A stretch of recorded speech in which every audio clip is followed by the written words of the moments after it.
సరదాగా horror cinema చూద్దాంరా. ఏంటి గురుగారు మీరు హారర్ సినిమాలు చూస్తారా? ఏంటి గురుగారు మీరు హారర్ సినిమా చూస్తారా? నేను చూసేదే హారర్ సినిమా.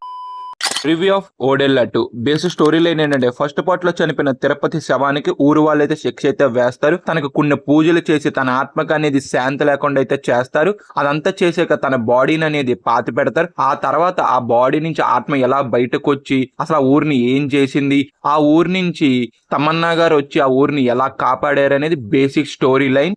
సంఘటన అదే ఏంటా విషయం. మూవీ గురించి చెప్పాలంటే అక్కడక్కడ కొన్ని సీన్స్ పర్లేదు అనిపించినా కానీ ఇంకా ఓవరాల్ మూవీ అయితే మాత్రం నన్నైతే కొంత డిసప్పాయింట్మెంట్ అయితే చేసింది. అంతైతే వర్కౌట్ అయితే అవ్వలేదు నాకు. మూవీ స్టార్ట్ అవుతూ మంచి ఇంట్రెస్ట్ గా స్టార్ట్ అవుద్ది. ఆ ఆత్మకి శిక్ష చేసే సీన్ అయితే మాత్రం చాలా ఇంట్రెస్ట్ గా అయితే స్టార్ట్ అయింది. తర్వాత ఏం జరుగుద్ది అని క్యూరియాసిటీ ఫ్యాక్టర్ అనేది మనకు డెఫినెట్ గా క్రియేట్ అయితే చేశారు అక్కడ.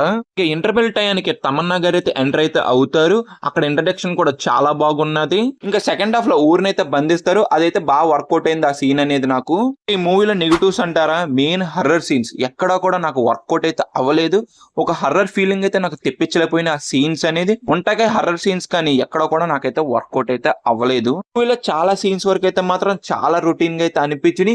ఏదో ఒక సీన్ ఏదో ఒక మూవీలో చూసామే అనే ఫీలింగ్ అయితే నాకైతే మూవీ చూసినంతసేపు మెయిన్ గా అయితే అనిపించింది. ఇంకోటి చాలా వరకు లెందీ ఫీలింగ్ అయితే అనిపించింది మెయిన్ గా సెకండ్ హాఫ్ అనేది. ఎందుకంటే నాకైతే అంత కన్విన్సింగ్ అయితే అనిపించదు. ప్రతి సీన్ కూడా ఏదో హార్డ్ గా ఆడియన్స్ కనెక్ట్ చేయాలని ట్రై చేశారు, కానీ మెయిన్ గా నేనైతే కనెక్ట్ అయితే అవ్వలేకపోయాను. ఫస్ట్ హాఫ్ కానీ సెకండ్ హాఫ్ కానీ ఏది కూడా అన్ఇంట్రెస్టింగ్ గానే వెళ్తాము. అంటే రైటింగ్ కూడా చాలా కన్విన్సింగ్ అయితే అనిపించింది నాకైతే మాత్రం. అంతైతే వర్కౌట్ అయితే అవ్వలేదు.